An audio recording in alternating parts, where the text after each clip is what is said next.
नमस्कार साथियों, आप सभी का मैं मेरे चैनल पे स्वागत करता हूँ। उम्मीद करता हूँ कि आप सभी के रीट परीक्षा की तैयारी जो है वो बहुत ही अच्छे से चल रही होगी। आज जो मैं वीडियो लेके आया हूँ उसमें मैं दो मुद्दों पे चर्चा करूंगा।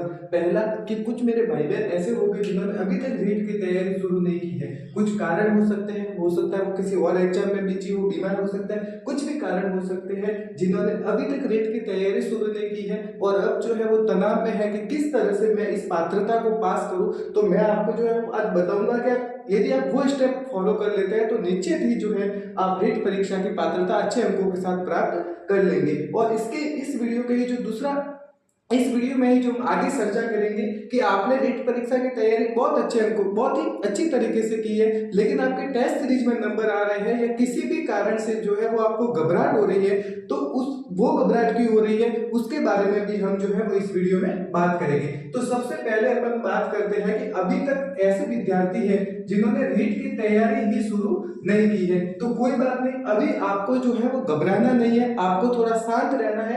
और आज से ही अभी ये जो अंतिम रीट के 9 दिन बचे हैं, तो आज से ही जो है वो आपको रीट परीक्षा की तैयारी शुरू कर लेनी है। सब देखिए, मैं आपको एक उदाहरण देता हूँ कि हनुमान जी, आपने सबने रामायण देखी होगी, और जब हनुमान जी जो है वो रामायण के प्रसंग में जब माता सीता को ढूंढने जाते हैं, तब वो जो 2000 किलोमीटर का जो समुद्र होता है उसको जब ये लाने उसको पार करना होता है, तब सभी पीछे हट जाते हैं, लेकिन हनुमान जी उसको पार करते हैं। हनुमान जी ने इसको कैसे पार किया? क्योंकि पहला तो जो है उन्हें अपनी ताकत पर विश्वास था, हनुमान जी को जो है वो अपनी ताकत पर विश्वास था। और दूसरा क्या था कि वो जो है वो सामने उस रावण की जो है वो कमी को जानते थे, रावण की जो कमी है उसको जानते थे, इसलिए हनुमान जी ने उस समुद्र को भी पार कर लिया और रावण की लंका का दहन भी कर लिया। अब आपको भी जो है इस रीट परीक्षा को पास करने के लिए हनुमान बनना पड़ेगा, और सबसे पहले तो आपको अपने खुद पर विश्वास रखना पड़ेगा। क्या करना पड़ेगा? आपको खुद पर विश्वास रखना पड़ेगा। आपको बिल्कुल भी घबराना नहीं है कि इतने दिन हो गए, अब मैं 9 दिनों में क्या करूंगा। 9 दिन है आपके पास, 9 दिन, अगर इन 9 दिनों का आप सही उपयोग कर लो तो ये 9 दिन आपके लिए 9 महीनों से कम नहीं है। सबसे पहले तो जो है वो आप खुद पे विश्वास रखिए, और दूसरा जो है वो आपको रीट परीक्षा की कमियां ढूंढनी है।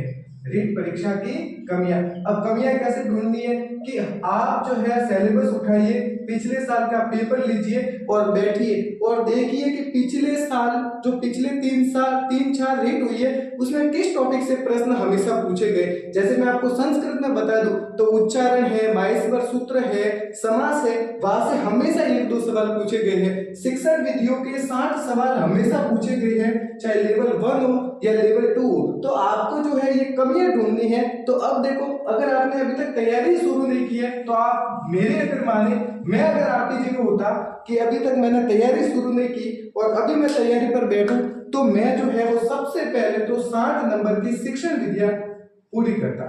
60 नंबर की जो है वो शिक्षण विद्या, अगर आप 2 दिन भी अच्छे से पढ़े तो मैं दावे के साथ कह सकता हूं कि ये जो 60 नंबर की शिक्षण विद्या है, इन शिक्षण विधियों को आप बहुत ही अच्छे से पढ़ सकते हो। अब अंतिम के 9 दिनों में आपको रीट का हनुमान बनना ही पड़ेगा, अपने खुद के ऊपर भी विश्वास रखना पड़ेगा। जब तक आप अपने खुद के ऊपर विश्वास नहीं रख सकते, दुनिया की कोई ताकत आपको जो है वो रीट में फतेह नहीं करवा सकते। आप खुद ही हो जो रीट पात्र भी कर लोगे और आप खुद ही होगे जो रीट में अपात्र भी होगे। तो जो 60 नंबर की शिक्षण विद्या है वो अभी आप सबसे पहले कर लीजिए। उसके बाद है साइकोलॉजी, तो मनोविज्ञान के जो शॉर्ट टॉपिक है जैसे कि आरटी हो गई, ठीक है, न्यू एजुकेशन पॉलिसी हो गई, यानी कि नई शिक्षा नीति हो गई, ये जो समायोजन वाला टॉपिक हो गया, चिंतन वाला टॉपिक हो गया, अधिगम वाला टॉपिक हो गया, इन टॉपिकों को आप कर लीजिए। तो यदि आप मनोविज्ञान जो है वो 30 नंबर की मनोविज्ञान अभी आप मैथ फोकस कर लीजिए। और यदि आप पूरे 30 नंबर के मनोविज्ञान भी नहीं कर पाते हैं, अगर 15 या 20 नंबर के जो टॉपिक है उनको भी कर ले तो भी खूब है। अब आप कुछ समय से तो तैयारी कर ही रहे होंगे, आप जो है वो रीट की परीक्षा दे रहे हैं, तो आप ये तो है नहीं कि 5वीं 6वीं में भी होंगे, आप कम से कम 12वीं पास तो होंगे। तो आपकी जो लैंग्वेज है, जो भी आपकी लैंग्वेज है, एक लैंग्वेज तो आपकी हिंदी पक्का होगी, दूसरी जो है वो संस्कृत या अंग्रेजी होगी, संस्कृत या अंग्रेजी होगी। अब आप इन पर भी थोड़ा थोड़ा फोकस कर लीजिए। आप कम से कम 2 दिन शिक्षण विद्या पढ़ लीजिए, कम से कम 2 दिन जो है वो 3 दिन दे दीजिए हिंदी और या फिर आपकी जो लैंग्वेज को। तो अगर मैं 2 और 3 5 दिन हो गए। अब जो है 2 दिन आप 1 दिन मनोविज्ञान को दे दीजिए, इसमें जो भी शॉर्ट टॉपिक है उन टॉपिकों को पढ़ लीजिए। अब यदि आप लेवल 1 से है तो फिर आपको आपकी गणित अच्छी है तो ठीक है, गणित के लिए हल कीजिए। अच्छी अगर आपकी गणित नहीं है तो अभी जो है वो गणित को पढ़ने का टाइम नहीं है। अगर अब आपके पास जो 3 और 2 5 6 दिन हो गए, जो लास्ट के 2 दिन बचे उन 2 दिनों में जो है वो थोड़ी बहुत ईवीएस देख लीजिए। अगर आप ये कर लेते हैं और आप लेवल 1 के हैं तो निश्चित ही जो है वो आप रीट की पात्रता प्राप्त कर लेंगे। अगर आप L2 साइंस से है तब तो ये तो आपको बिल्कुल ऐसे ही रखना है। अब ये जो अंतिम के आपके पास 2 दिन बचे, इसमें जो है वो आप एनसीईआरटी की 6ठी 7वीं 8वीं 9वीं और 10वीं के साइंस की बुक पढ़ लीजिए। इसके अलावा आपको और कुछ भी नहीं पढ़ना है। बस अभी आपको कोई भी गाइड नहीं खरीदनी है, कोई भी टेस्ट सीरीज नहीं लेनी है। खास करके ये जो यूट्यूबर चलाते हैं ना मैराथन क्लास, 10-10 घंटे की मैराथन क्लास, ये मैराथन क्लास नहीं है, ये आपकी बर्बादी क्लास है। और इन क्लासों से विशेष दूर रहिए, क्योंकि 10 घंटे जो है वो कोई भी पढ़ नहीं सकता। मनोविज्ञान भी कहता है कि आप 10 घंटे लगातार कोई क्लास नहीं पढ़ सकते। अब आपको मैराथन क्लास बिल्कुल नहीं देखनी है। एक बुक लीजिए, कोई भी गाइड ला लीजिए, इसकी शिक्षण वीडियो की फर्स्ट रैंक की ला लीजिए, और पब्लिकेशन बहुत आते हैं, दक्ष आता है, लक्ष्य से आता है, कोई भी ला लीजिए। ये शिक्षण विद्या पढ़ लीजिए 60 नंबर की। मनोविज्ञान की जो है वो कोई भी बुक ला लीजिए, और जो छोटे छोटे टॉपिक है वो छोटे छोटे टॉपिक पढ़ने अपने, आरटीई, नई शिक्षा नीति, मापन मूल्यांकन, चिंतन, समायोजन, बस वो वाले टॉपिक पढ़ने। हिंदी और संस्कृत, अब आप दोनों में से किसी भी एक के व्याकरण को अगर अच्छे से पढ़ लेंगे। अब संस्कृत की व्याकरण आपको ट्रिक से पढ़नी है, यूट्यूब से जो है आप छोटी मोटी इसकी ट्रिक ले सकते हैं। अब आपको ज्यादा गहराई में नहीं जाना है। अगर आप लेवल 1 से है तो आपको ईवीएस पढ़नी है। अगर आप L2 साइंस से है तो 6ठी 7वीं 8वीं 9वीं 10वीं की विज्ञान की किताब पढ़ लीजिए। गणित में अब आपको इतना उतरने की जरूरत नहीं है, आपकी पात्रता पूरी हो जाएगी। अगर आप लेवल 2 एसएसटी से है तो 6ठी 7वीं 8वीं 9वीं और 10वीं की एक बुक आती है हमारा राजस्थान। 6ठी 7वीं 8वीं में तो आती है हमारा राजस्थान भाग 1 भाग 2 भाग 3, और 9वीं 10वीं में आती है राजस्थान की शौर्य परंपरा भाग 1 और भाग 2, वो पढ़ लीजिए। अगर आप इतना कर लेते हैं तो ये जो अंतिम 9 दिन है, इन अंतिम 9 दिनों में आप 90 नंबर जरूर लेकर आ जाएंगे। आपको बस करना क्या है, शिक्षण विद्या, साइकोलॉजी, हिंदी, संस्कृत, अंग्रेजी, और 2 दिन जो है वो अपने सब्जेक्ट में देना है। 2 दिन आप शिक्षण विधियों को दे दीजिए, 3 दिन आप लैंग्वेज को दे दीजिए, 5 दिन हो गए। 1 दिन जो है वो आप मनोविज्ञान को दे दीजिए, 6 दिन हो गए। और 2 दिन जो है वो आप अपने सब्जेक्ट को दे दीजिए। अब आपको ध्यान क्या रखना है, न तो आपको कोई मॉडल पेपर खरीदना है, न आपको कोई टेस्ट सीरीज खरीदनी है। बहुत सारे ऐप आएंगे भी जो कहेंगे कि रीट में हमारे ऐप से ही सारे सवाल आते हैं। ऐसा नहीं है, अगर उनके ऐप से ही सारे सवाल आते होते तो उन्हें आपको बताने की जरूरत नहीं पड़ती कि हमारे ऐप से सारे सवाल आते हैं। उनका जो ऐप के टेस्ट है वो सॉल्व आउट हो चुके होते। बहुत सारी मैराथन क्लासेस लगेगी, वो मैराथन क्लास नहीं है, वो आपकी बर्बादी की क्लास है। क्योंकि जो यूट्यूबर है उन्हें अपने व्यूज बढ़ाने, उन्हें अपना वॉच टाइम बढ़ाना है, तो आप अभी उनके चक्कर में मत पड़िए। ये जो 9 दिन है, अगर इन 9 दिनों में आप अपनी सेल्फ स्टडी कर लेते हैं तो आप जो है वो रीट को बहुत ही अच्छे अंकों से प्राप्त कर लेंगे। और मैंने जिस तरीके से मेरे हिसाब से टाइम टेबल बनाया है कि आज के समय में यदि मैं होता जो किसी भी कारण से रीट की तैयारी शुरू नहीं कर पाता और आज मुझे रीट की तैयारी शुरू करनी पड़ती, तो मैं पूरा ये टाइम टेबल फॉलो करता। 2 दिन में शिक्षण विद्या पढ़ लेता अच्छे से और फिर इस किताब को साइड में रख देता। 1 दिन में मैं मनोविज्ञान के शॉर्ट टॉपिक देख लेता। 3 दिन में जो है वो हिंदी या और अपनी जो लैंग्वेज 2 है उसके कुछ जो टॉपिक जहाँ से हमेशा सवाल आते हैं उन टॉपिकों को अच्छे से देखता, और 2 दिन जो है वो मैं अपने सब्जेक्ट को दे देता। अब आपके रीट में जो है वो कम से कम जो रीट का पेपर होता है वो 150 नंबर का होता है। आप ये जो पूरा मैटर पढ़ेंगे ना, आप मान के चलिए कि आपको 70 नंबर तो पेपर में मिल ही जाएंगे। अब पीछे आपके जो बचे 80 सवाल। अब आप इतने साल से तैयारी कर रहे हो, कम से कम 80 में से आप 20 सवाल सही नहीं कर सकते क्या? पक्का कर लोगे। और अपन को 90 नंबर ही तो लाने हैं, अपन को कहा 149 नंबर लाने हैं, अपन को कहा 148 नंबर लाने कितने? 90 नंबर। यदि आप ये पैटर्न भी फॉलो कर ले तो भी आपके आज आप आराम से 90 नंबर लाने की स्थिति में हो। लेकिन आज आपको तैयारी आज से ही शुरू करनी पड़ेगी। अगर 4 दिन और निकल गए, 3 दिन बचे, तो फिर 3 दिन में जो है वो अपन ये तैयारी नहीं कर सकते। तो आपको अब अपना हनुमान खुद बनना पड़ेगा, अपने ऊपर खुद विश्वास रखना पड़ेगा। जब तक आप अपने खुद के ऊपर विश्वास नहीं रख सकते ना, दुनिया का कोई व्यक्ति आपके ऊपर विश्वास नहीं करेगा। आपके मन में ये भाव होना चाहिए कि रीट क्या है, रीट मेरे आगे कुछ नहीं है, रीट को तो मैं पात्र करके रहूंगा, रीट तो छोटा एग्जाम है, मैं तो आरएस भी पात्र कर लूंगा। आपके दिमाग में जो है वो ये रहकर आप तैयारी करो और इस तरीके से पढ़ो। मैराथन क्लास से दूर रहो। मैं तो कह रहा हूँ सोशल मीडिया जो है वो बंद कर दो, व्हाट्सएप, टेलीग्राम, ये जो टेलीग्राम पे क्वेश्चन आ रहे हैं इन सबको बंद कर दो, ये कोई काम के नहीं है। जितनी जो सेल्फ स्टडी है ना, सेल्फ स्टडी ही आपके काम आएगी, उसके अलावा कोई भी काम आने वाला नहीं है।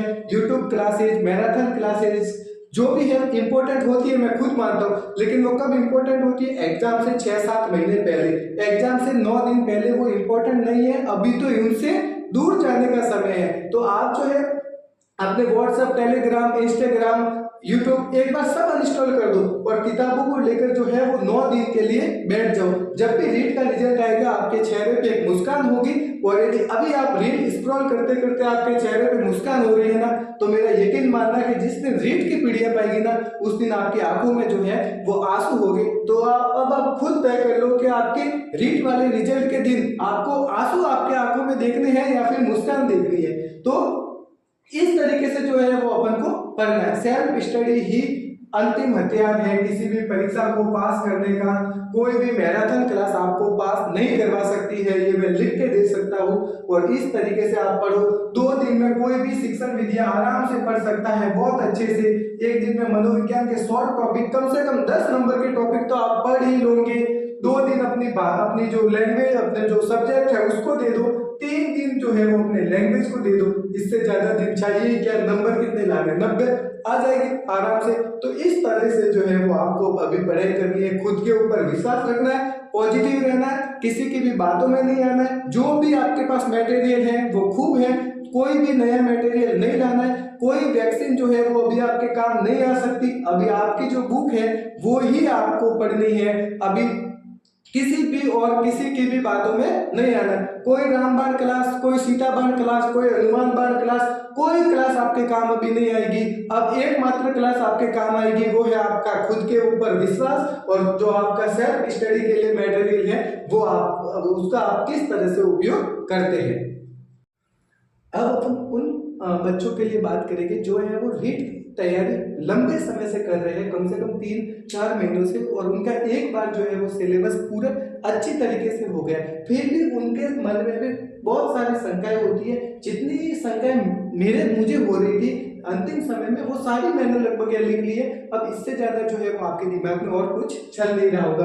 पहला ये कि मैंने रीट परीक्षा की तैयारी बहुत अच्छे से की, 1-2 बार रिवीजन भी किया, लेकिन जो है वो टेस्ट सीरीज में मेरे नंबर कम आ रहे हैं। तो देखो इसका मैं आपको कारण बताता हूँ। पहली बात तो टेस्ट सीरीज कभी नंबरों के लिए दी ही नहीं जाती है। टेस्ट सीरीज दी जाती है अपनी गलतियां निकालने के लिए। यदि टेस्ट सीरीज के नंबर से ही सिलेक्शन हो जाता तो जो कोचिंग टेस्ट सीरीज कराती है उसी कोचिंग के जो है वो सभी बच्चे सेलेक्ट हो जाते। तो आपको बिल्कुल भी नहीं घबराना है। टेस्ट सीरीज जो है वो हमेशा गलतियों को निकालने के लिए दी जाती है। दूसरा, जो कोचिंग क्लासेज होती है वो टेस्ट सीरीज बहुत ही हाई लेवल का रखती है, ताकि ज्यादा से ज्यादा बच्चे जो है वो पैनिक हो जाए और पैनिक होकर उनकी कोचिंगों के कोर्स खरीद ले। तो जबकि जो रीट का पेपर आएगा वो एवरेज लेवल का आएगा, हार्ड भी आएगा, मीडियम भी आएगा और इजी भी आएगा। तीनों ही श्रेणी के जो है वो उसमें क्वेश्चन पेपर आएंगे। तो अभी आपके टेस्ट सीरीज में कम नंबर आ रहे हैं तो पहली बात तो आपको घबराना नहीं है। इसमें जितने नंबर आ रहे हैं उसमें +20 करके ही मानो कि आपके पेपर में नंबर आएंगे। ये मैं पक्का बोल रहा हूँ। अगर आप पेपर सही व्यवस्थित तरीके से दे, आराम से दे, जितना आपका टेस्ट सीरीज में स्कोर है उसमें 20 नंबर और जोड़ दो, वही आएंगे। दूसरी बात, फिर भी आपके मन में घबराहट हो रही है, नेगेटिविटी हो रही है टेस्ट सीरीज को लेके, तो अभी जो है वो आप टेस्ट देना बंद कर दो। अभी आपको टेस्ट नहीं देने हैं। अभी जो है वो आप केवल और केवल सेल्फ स्टडी पे फोकस करो, अभी टेस्ट देने की जरूरत नहीं है। दूसरा कि परीक्षा के नजदीक आने पे जो है वो मुझे घबराहट होती है, तो देखो घबराहट तो जो है वो हमें होगी।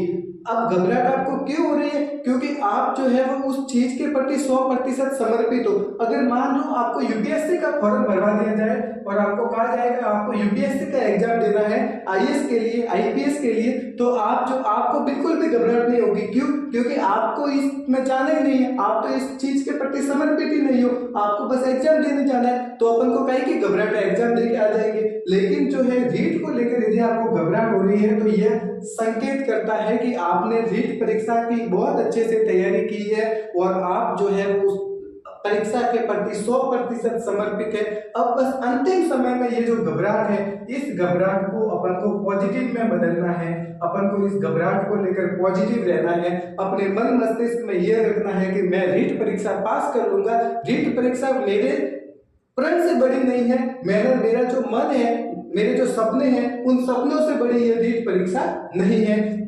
ये कोई रीट अगर मेरा सपना होता ये और इस रीट की जगह यूपीएससी होती तो उसको भी मैं क्रैक कर लेता, तो फिर ये तो रीट परीक्षा, इसको तो मैं क्रैक करके ही रहूंगा।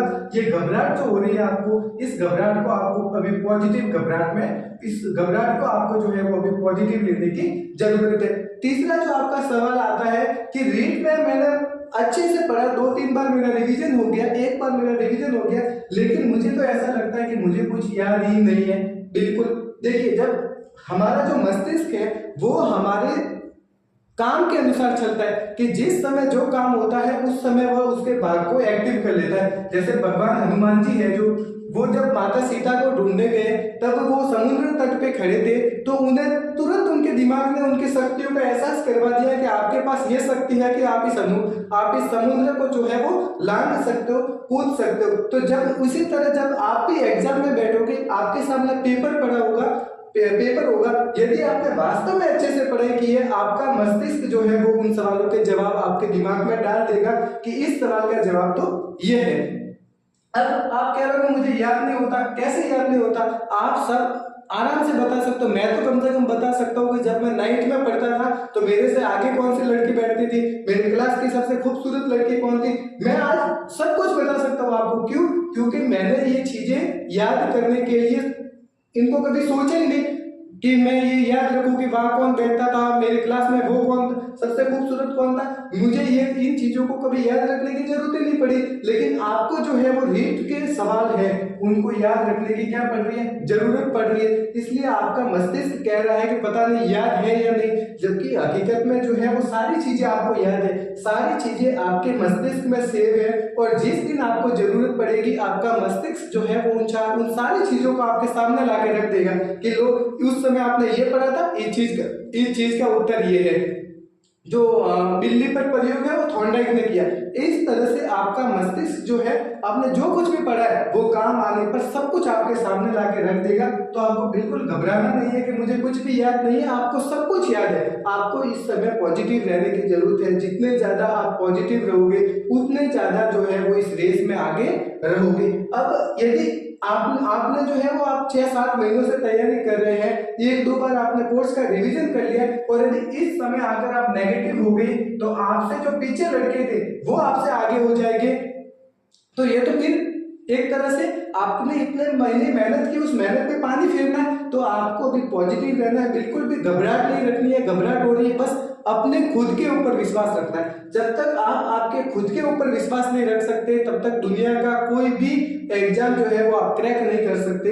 आपको खुद के ऊपर विश्वास होना चाहिए। अगर आपको खुद के ऊपर विश्वास है तो आप बड़े से बड़ा एग्जाम जो है वो आसानी से पास कर सकते हैं। अब जो है वो कुछ लड़के कह रहे हैं, कुछ लोग कह रहे हैं कि अंतिम समय चल रहा है और इस अंतिम समय में हमारा पढ़ने का मन नहीं कर रहा है। तो मैं एक ही बात कहूंगा कि जिस दिन रीट का रिजल्ट आएगा उस दिन आपको आपके चेहरे पे मुस्कान रखनी है या आंखों में आंसू रखने हैं, वो आपको तय करना है। आपके चेहरे की मुस्कान न केवल आपकी मुस्कान है, वो आपके माता, आपके पिता, भाई बहन और जो भी आपके शुभ चिंतक हैं उनकी मुस्कान है। और आपके आंखों के जो आंसू है वो न केवल आपके आंखों के आंसू है बल्कि अपनी माता, पिता, भाई बहन और जो भी आपके शुभ चिंतक है तो उनके आंसू है। आपने इतने महीने पढ़ लिया, आपने इतने पहले से 12वीं तक 12 साल पढ़ लिया, उसके बाद एसटीसी की होगी तो 2 साल, बीए की होगी तो 3 साल, बीएड की होगी तो 2 साल, इतना पढ़ लिया तो इन अंतिम 9 दिनों में और पढ़ लो। ये अंतिम 9 दिन ही तो है, निकल जाएंगे। शादी ब्याह है तो अगले साल वापस आ जाएंगे शादी ब्याह, लेकिन ये जो रीट है ये अगले साल वापस नहीं आने वाली। अब पता नहीं कौन से साल में ये वापस आए, 2 या 3 साल बाद। तो ये जो अंतिम के 9 दिन है, ये अंतिम के 9 दिन मत चूको। मैं तो आपको यही सलाह देता हूँ कि आपके मन को शांत रखो, शादियों से दूर रखो। अपन को किसी भी प्रकार की मिठाई नहीं खानी है। जिस दिन रीट का रिजल्ट आएगा, अपन पात्र हो जाएंगे, उस दिन बढ़िया जाके एक अच्छी सी पार्टी कर लेना। लेकिन फिलहाल जो है वो आपको शादियों से दूर रहना है, मन को अपने कमरे में रखना है कि जो मेरी दुनिया है वो मेरा कमरा है। मेरे कमरे के बाहर चाहे कुछ भी हो जाए, चाहे अमेरिका के राष्ट्रपति आ जाए मेरे गांव में, तो भी जो है वो मुझे मतलब नहीं रखना है। मुझे तो बस मेरे कमरे से मतलब है। यदि आप ये भाव लेकर तैयारी करोगे तो ये 9 जो दिन है, अंतिम 9 दिन, इन अंतिम 9 दिनों में आप रीट में बहुत ही अच्छे नंबर ला सकते हो।